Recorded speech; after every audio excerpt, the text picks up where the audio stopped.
আজকে বিশ্ববিদ্যালয়ের যে আমাদের একটি উদ্ভূত পরিস্থিতি তৈরি হয়েছে সেটি নিয়ে রাকসু ফর র্যাডিক্যাল চেঞ্জ এখানে সংবাদ সম্মেলনের আহ্বান করেছে। তো আমাদের সংবাদ সম্মেলনের প্রথম পার্টটা একটু ক্লারিফিকেশন করবে আর কি। গতকালের যে উদ্বুদ্ধ পরিস্থিতি পোষ্যকোটাকে কেন্দ্র করে আপনারা জানেন এই বিশ্ববিদ্যালয়ে একটা অস্থিতিশীল পরিবেশ তৈরি হয়েছিল। তো সেই বিষয়ে আমাদের এজিএস প্রার্থী আল শাহরিয়ার শুভ তার উপরে যে আক্রমণ হয়েছে সেটা নিয়ে বিভিন্ন মিডিয়ায় বিশেষ করে হচ্ছে পেজ ভুইফোর পেজ আমরা বলবো, সেই পেজগুলোতে তাকে নিয়ে প্রোপাগান্ডা ছড়ানো হয়েছে। এই বিষয়ে সে তার ক্লারিফিকেশন দিবে।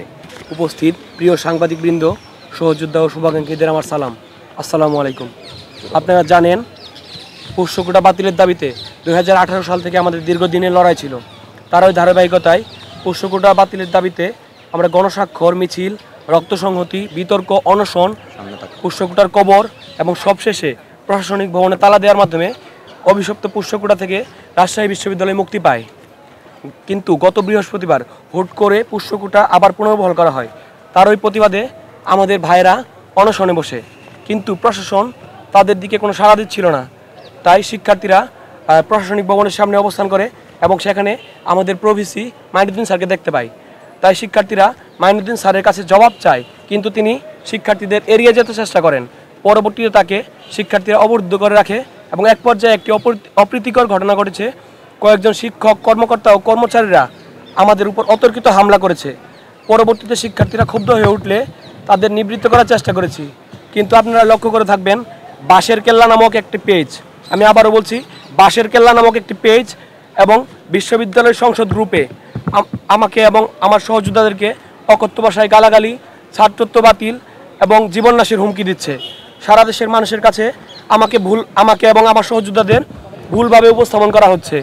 ধর্মীয় ট্যাগিং সহ নানা ধরনের ট্যাগিং দেওয়ার অপচেষ্টা চলছে। আপনারা জানেন আমি রাকসু নির্বাচনে এজিএস পদে নির্বাচন করছি। তারা আমার নাম, ব্যালট নাম্বার ইত্যাদি ব্যবহার করে প্রোপাগান্ডা চালাচ্ছে। আমি বিশ্ববিদ্যালয়ের সচেতন শিক্ষক, শিক্ষার্থী এবং বাংলাদেশের মানুষের কাছে বিচার দিলাম। শিক্ষার্থীদের স্বার্থে আন্দোলন করতে গিয়ে আমি এবং আমার পরিবার নিরাপত্তাহীনতায় ভুগছি। আমি রাজশাহী বিশ্ববিদ্যালয়ের শিক্ষার্থীদের কাছে নিরাপত্তা চাই। আমাকে গতকাল শারীরিকভাবে নির্যাতন করা হয়েছে এবং আজকে সকাল থেকে, গতকাল রাত থেকে এখন পর্যন্ত বিভিন্ন পেজ, বিভিন্ন ভুইপুর মিডিয়া আমাকে মানসিকভাবে নির্যাতন করে যাচ্ছে। আমি আরেকটা বিষয় উল্লেখ করব যে গতকাল সেখানে যে অপ্রীতিকর ঘটনা ঘটেছে, যে রাজশাহী বিশ্ববিদ্যালয়ের যে ডেপুটি রেজিস্ট্রার রবিউল হাসান আমাদের উপর যে হামলা করেছে, সে কিছুদিন আগে মাদক এবং নাশকতার মামলায় পুলিশ তাকে গ্রেপ্তার করেছিল। এবং আরেকটা বিষয় উল্লেখ করি, সে 30 নং ওয়ার্ড জামাত ইসলামীর আমির। এবং এখানে যে শিক্ষার্থীর উপর যে ন্যাক্কারজনক হামলার ঘটনা ঘটেছে, আমরা আজকে এখান থেকে তীব্র নিন্দা ও প্রতিবাদ জানাই এবং দেশবাসী এবং রাজশাহী বিশ্ববিদ্যালয়ের শিক্ষার্থীদের কাছে আমাদের অনুরোধ যে আপনারা আমাদের পাশে দাঁড়ান। আমি এবং আমার পরিবার আজকে নিরাপত্তাহীনতায় ভুগছি।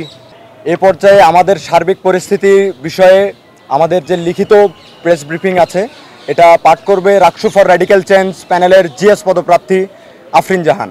প্রবল অর্থনৈতিক ও সামাজিক বৈষম্যের সমাজে কোটা বিরোধী আন্দোলনের ফলশ্রুতিতে একটি দৈত্যাকার ফ্যাসিবাদী হাসিনা শাহীর পতন ঘটলেও সমাজের বিভিন্ন স্তরে নানা রং বেরঙের কোটা ব্যবস্থা রয়েই গেছে।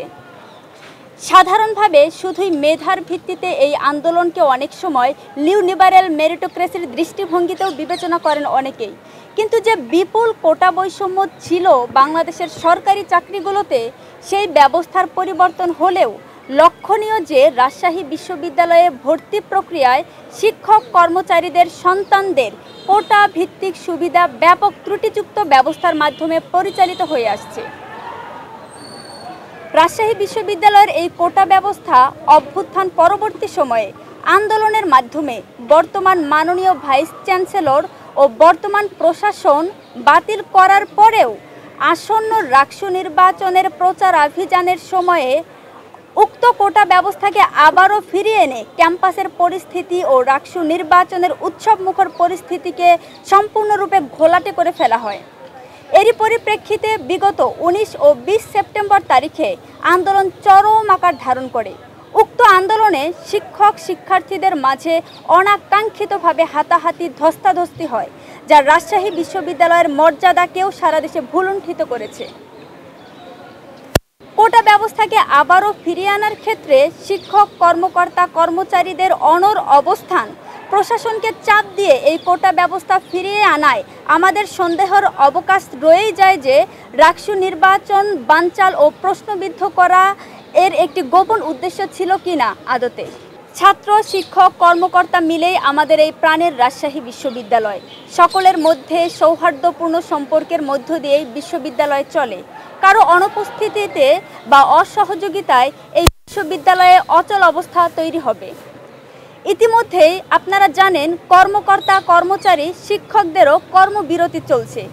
গতকালের অনাকাঙ্ক্ষিত ঘটনায় ছাত্র শিক্ষক কর্মকর্তাদের মাঝে ব্যাপক মানসিক দূরত্ব তৈরি হয়েছে।